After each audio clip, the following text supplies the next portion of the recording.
word, and today we have Kate Clark from Anchors Coaching, and her F word is fluidity. Hi, Kate. Hello, good to see you.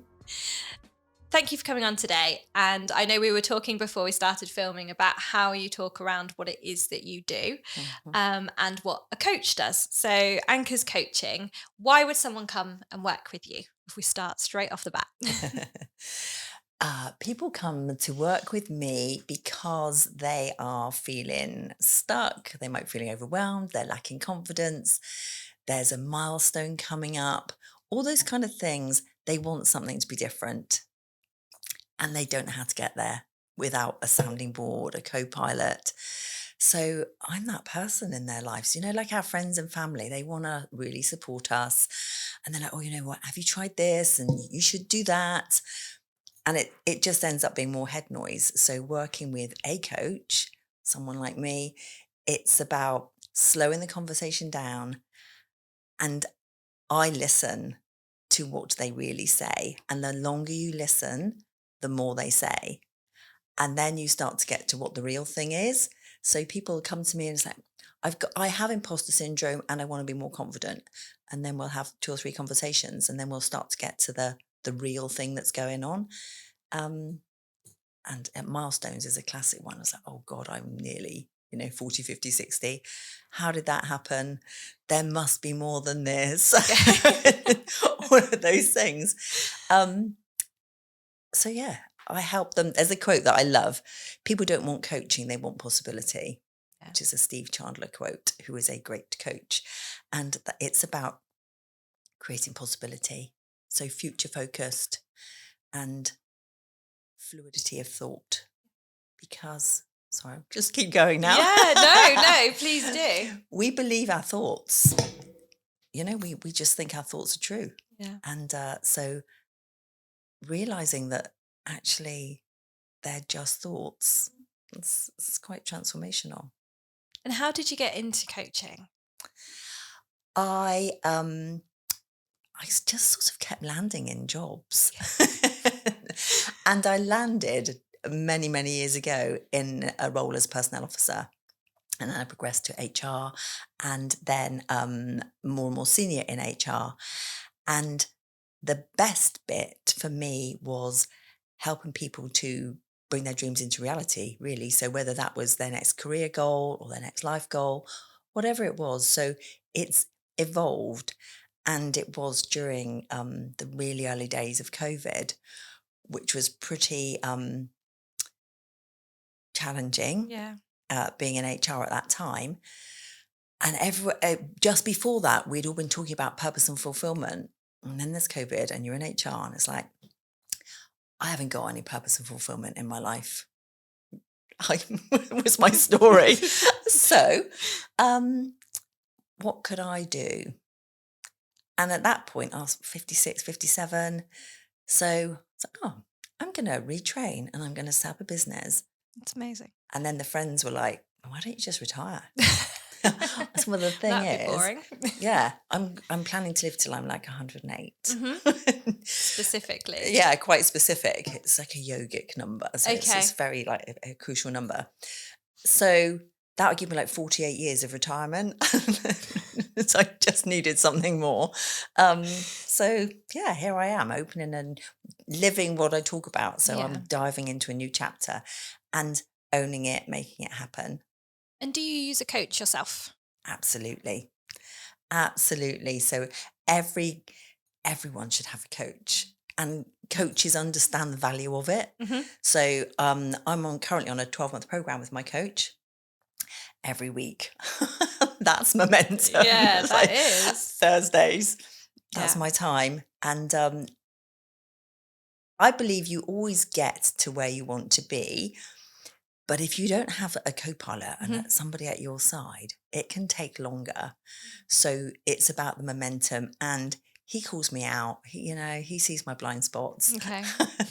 So yeah, absolutely. There's no hiding from him. No hiding. Can see it. And it's but as a coach, I know the value of it. So I wouldn't work with a coach who didn't have a coach, and he's sort of a master level coach, and he's working with some international level coaches, Yeah.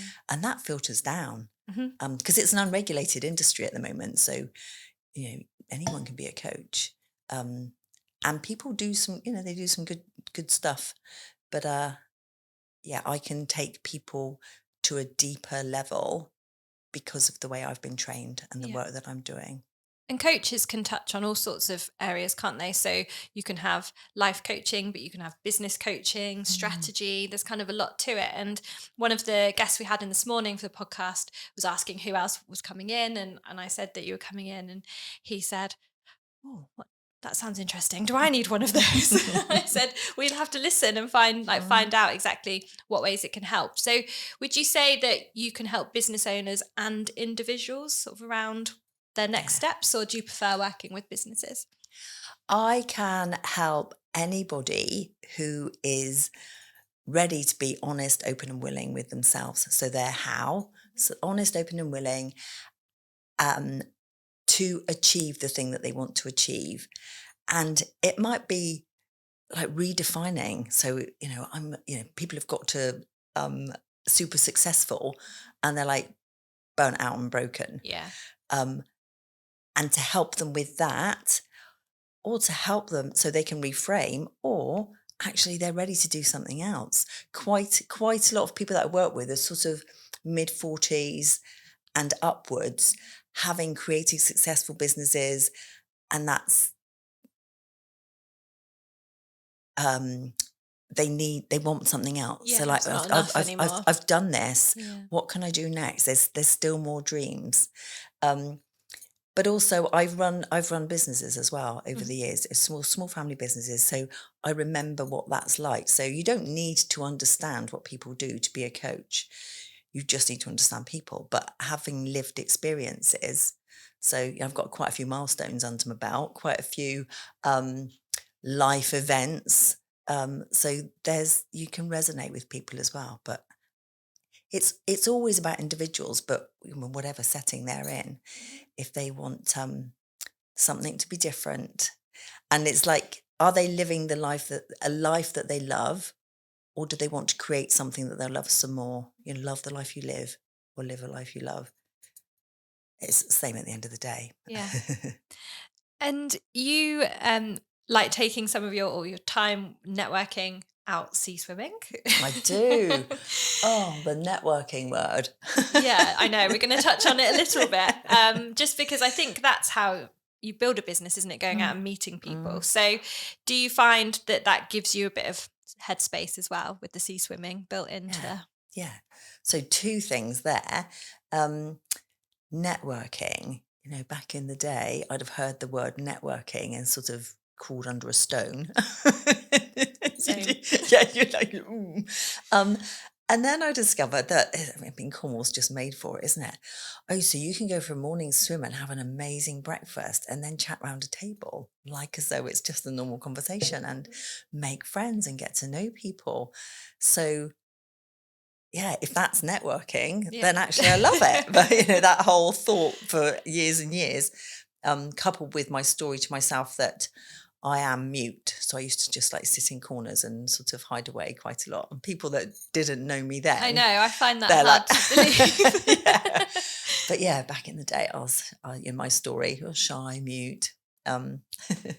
Anyway, so the networking thing, I choose to do it now. I'm off to the Penzance breakfast tomorrow. Tomorrow? Nice. I think so. And swimming. And I started, so I was a paddleboarder. So I did stand-up paddleboarding. I was one of the first people in Cornwall to do it.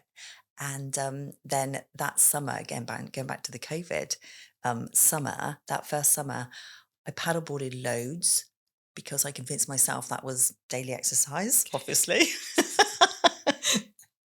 And then I started swimming, and the water was so clear and beautiful. And then I thought, oh, I've got this. I'll keep swimming until Christmas. And that was okay. I was like, I've got this. I'm an all-round sea swimmer. And then it got to February, and I was like, it's cold. Yeah. It's cold in February. But I kept going. So I've been swimming for 4 years now, all year round. Well done. I'm always in awe And whenever I speak to you and you've woken up and you've had a sea swim at 6:30. And I'm like, oh my goodness, I'm just waking up.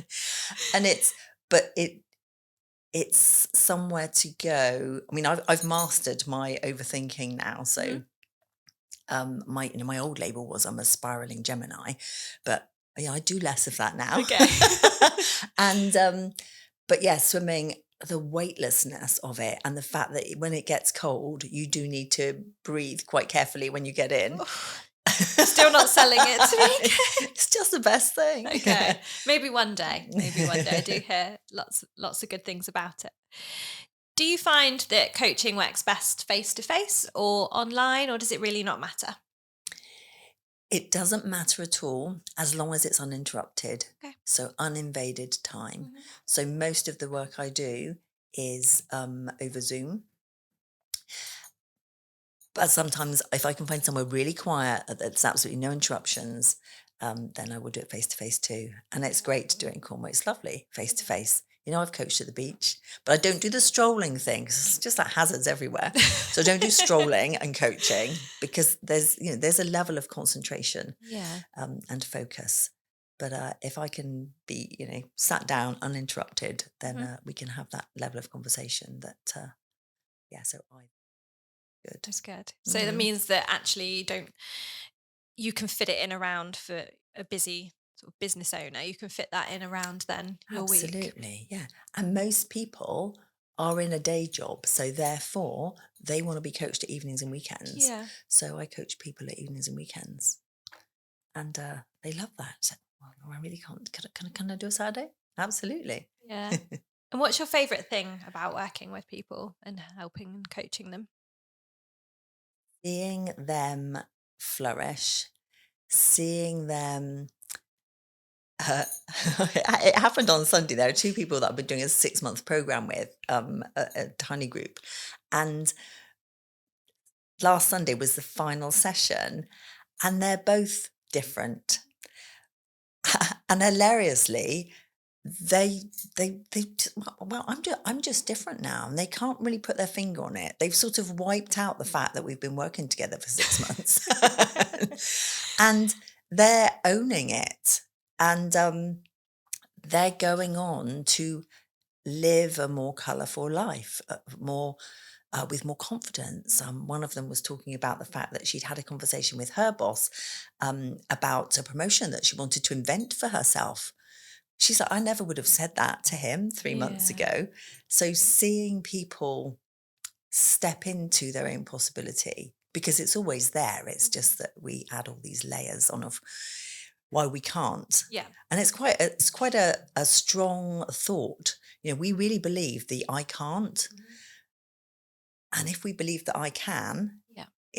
as strongly, it's like, so Yeah. yeah, It's just as powerful. it's just as powerful. And we do make excuses. I think that, just as generally, it's easy to make an excuse. I can't find time to do this. Oh, I can't manage that. And yeah, I guess, as you say, it's being seen and not being able to hide when you're working with a coach who's really going to pull that out.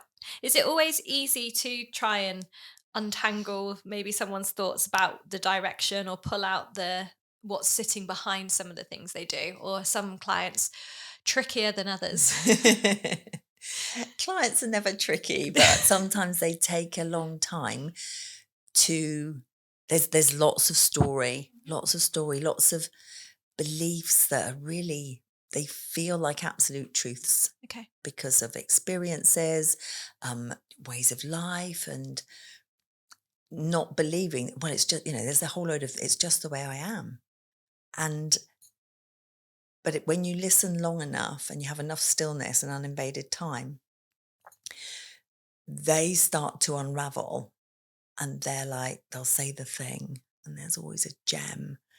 Like, I noticed you said the gem. Shall we talk about that? So everyone's got a gem. Have they? Yeah. And sometimes it's a one session thing, Yeah. and sometimes it's 6 months, Yeah. so it's a very flexible thing. And then what happens when you get to the end of a course of sessions, or kind of your time with a client, and they're kind of off on their own now? Do you still check in with them? Like, how does that relationship work afterwards? Because you've done all of that good work with them, and surely then you want to be able to see what comes out the other side and what people go on to do. No, No. In a nutshell. So there is another something that I read that you'll keep coming back to a good coach, but you won't need to keep coming back to a great coach. Okay. So for people to get to where they want to be thinking how they want to think and living how they want to live, if they choose to come back, it'll be another milestone or Okay. So something another different. choice. But no, I don't do checking in. Don't you? No, I just leave them to it. While we're working together, Yeah. I'll say, you can check in. Mm-hmm. So we might have sessions every other week, a session every other week. But if they want to WhatsApp me or they want a little 10-minute top up, that's fine. But once they feel that they're ready and they're happy to go off and manage whatever dreams it is that you've that you've worked then out. they might come back if there's another milestone. But some people I don't hear from ever again, but others they do pop back. Yeah. It might be 6 months later, or it might be 6 years later. Yeah. But Interesting. So I leave them to it. Let them trust themselves. That's good. And that's stronger-willed. I'd be too nosy. I'd be like, how are you doing? What's going on? What's new? And in terms of building a business, because ultimately your coaching is a business, how has that been, starting a business in Cornwall? It's starting a business. So the fact that I live in Cornwall isn't really relevant because most of the work that I do is on Zoom. So, but I am part of some. So my coach primarily coaches musicians, and I'm part of a big musicians group, and most of the people there are in the States. Loads of them in Nashville, Tennessee. Oh, okay. Geography isn't my thing. So I coach musicians quite often on the other side of the pond. Oh, wow. So I can work with anybody at any time. So I know that if I keep a 7 p.m. slot open, then the person I'm talking to, it's like their 10 a.m. Yes. So it, the joys of Zoom. Yeah. It's really opened up Yeah. sort of possibilities. Yeah. That's really, really interesting. I didn't realize that they went so far. I knew that you had lots sort of nationally, didn't realize sort of internationally. Yeah. And I guess the challenges are all similar. People are all sort of going in a similar direction. Yeah, for sure. People want to feel more confident. They want to feel happier. They want to do the thing that they're scared of. And it takes a while sometimes to even say the thing that they want to do. And then they start, there's a shift. Once you let go of all the reasons why you can't, then you start to invite in reasons why you can. I'm working with somebody who's an incredible cellist, and she's not at that age is a thing, but she's 70 this year, still playing at a really high level, and she wants to open a school of arts in her state, and she's embarking on that now. And I'm like, yes, do that thing. Yeah. Well, and now she feels she can. Yeah, and if she wants to live till 108, she's still got 38 years to go. And is coaching always a one-to-one thing, or is it something that someone might do as part of a group? Quite often one-to-one, but small groups. For me, I like working in a small group as well. I love one-to-one work, but I have a group of 4 women that I'm working with at the moment, and in that small setting, there's loads of trust, and there's loads of learning to be done from each other, because you realize you're not the only one that feels the way that it is, and whether it's confidence or whether it's just want to do something else, whatever the thing is that individuals are going through, if they realize that there are other people that understand how they're feeling. So yeah, I'm working with a group at the moment, and at the end of this month, we've been working together for like 4 or 5 months, and then we're going to spend 3 days all together. We'll all meet, and 2 of them I've met, 2 of them I've never met, but I've known them for like years. Wow. Through coaching and training. And so yeah, I like small groups because I think it's such a personal thing, and I think if you get quite a big group, and this says more about me, if I'm in a group of 30, I probably won't speak. Whereas if I'm in a group of 4 or 5, and it's like, okay, this is okay, I'm happy to share. Yeah. So that's my preference. So that's what I create for other people. Yeah. So if somebody was thinking, oh, coaching sounds great, but I'm not entirely sure that a one-on-one thing, then yeah, group Yeah, coaching can work absolutely. too. Yeah, it works well. And if a business owner or anyone that was watching this was thinking, that sounds great to be able to sort of offload or understand or Mm. unwind some of the things I've been thinking, what sort of questions should they ask themselves before embarking on looking to work with a coach? It's really useful to look at where are you focusing your time and attention.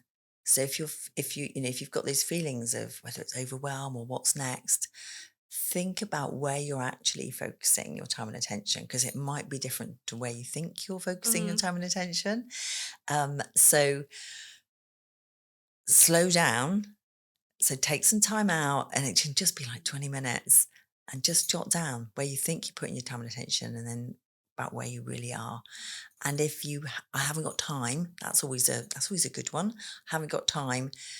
l- Do yourself a where did time really go? yeah. And it's quite eye opening. And then you can start to think, okay, well, actually, this is what I think I have to be doing. And then I'll come in and I'll say, but what's really true? Is it an old story? Is it serving you? What else could be possible? And I'll start to lead people towards well, that's impossible. I'll never be able to do that. I'll never have any more time. That sounds so familiar. You're coaching me right now. I mean, yeah, you see more and more of this kind of relationship pop up. I think that people have realized that actually being a business owner can be a bit lonely at times. There's a lot of things going on in your head. You're trying to be all of the parts of your business, which you've experienced as well by running your business. Mhm, So actually, if you've not got somebody close that can be a bit of a sounding board, or mhm. you can kind of actually be completely honest with, then having Yeah. someone else. And I think that's why we are seeing more coaching available to Mm. people, and almost it not being something for people to be embarrassed about. Do you think that people sometimes get a bit of a weird stigma about it?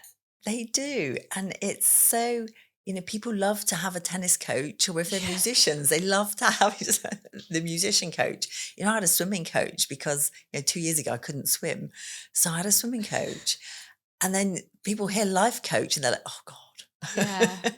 And they just feel like there's some sort of as though they need fixing. Hmm. And people don't need fixing. People are naturally whole, they're naturally strong. It's just the thinking traps that get in the way. So I'm right out there. So yeah, I have a coach every week, and we have great conversations, because that's what it's all about. It isn't a fixing thing. It isn't a looking back thing. It's all looking forward and owning your journey. It's definitely a different way of putting it, because I think what you said is exactly right. And I hadn't really thought about it in the context of, you wouldn't think twice about hiring a coach for any other No. area of your Personal business or your trainer. life. Yeah, We love a exactly. personal And trainer. then as soon as you start to think about your thoughts and your dreams, oh no, I couldn't Mm. couldn't possibly have anyone to help me with that. Yeah, and it's that fitness thing, our body fitness and Mhm. our mind fitness. Yeah. And we love to work hard on our body fitness, and then we're not looking after our minds in the same way. And you need to have the balance. What would be your top tips for a daily sort of mindful and just being able to check in with yourself? Find some stillness. And so to do something that slows your thinking right down. And I said earlier about the cold water. Um, it stops me thinking. But back in the day, I was a runner, and then I was a cyclist, and like the first 4 miles of a bike ride, I'd be like, "Oh God, churn, churn, churn." But then you get to a point when you stop churning. So whatever it is that you need to do to stop churning, singing's a great one, because you can't overthink while you're singing. So just sing. Just Try it. Oh, oh God, I God. never realised I can't overthink while I'm Yeah. singing. So little Just 5 minutes in the shower and oh sing. God. The thought of it, I'm already cringing. I'm like, I don't want to hear. But it stops the thinking. And when thinking creates the experience. And that's the principles of the work that I do. So what other thoughts could you have to change this experience, to change how you reflect? And that's the thing that I have mastered. I've slowed my own thinking down, created loads of bandwidth. So when something comes along, the unexpected stuff, sometimes it's a planned thing, sometimes it's an unplanned thing, but I've got loads of bandwidth because I'm not all full of churning thoughts. And it's when you finally realized that, was that almost a bit of an epiphany? It absolutely was. It was after a particularly emotional conversation with my coach.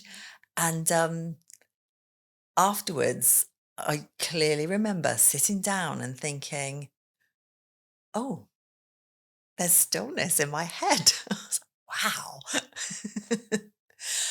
At last. So quiet. Yeah. And and I'm very aware now of the levels of quietness that I can create for myself. Um, and this hasn't, this has only been in the last 6 months.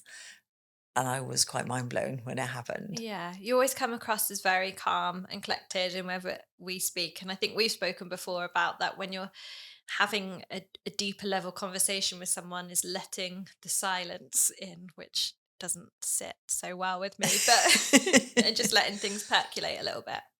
Yeah, giving when my clients are quiet, I know that I don't need to fill the gap because they're processing. And especially as long as we're face to face, they don't look at me until they're ready to speak. Okay. But I'm always there waiting for them. Yeah. Um, and that's, comes with practice. I was Because gonna first of all, I'll be say. like, Yeah. what shall I do? But yeah, to watch people process, and then when they're ready to speak, they'll look at the camera again. And sometimes it can be quite a lot of minutes. And that's where the processings happen. And that's beautiful. I yeah, it's great, and I always love hearing from you about this because I think it's something that we don't do. Um, especially I know myself and friends and clients that have got businesses that it's always 100 miles an hour on to the next thing and keeping all of those plates spinning. So the concept of stopping that for a minute and maybe just not having all of those plates does feel quite alien, but Mm. clearly it works for a lot of people to find that time. So yeah, maybe try finding some 5 minutes for myself here and there. It's the slowing down to speed up, which does feel alien. Yeah. And I do talk to a handful of business owners like, no, I've just got to keep going. It's like, let's just stop. And then there's the other side of it, like in the working environment, people are really busy, and there's, appraisals and PDPs, all of those kind of things that go on. And there are gems that come out there too. And I can pick out gems from all sorts of places. And sometimes it's something that's acknowledged, but then it's not followed up. Yeah. Somebody says, oh, I feel whatever the thing is. It's like, do you want to talk about that?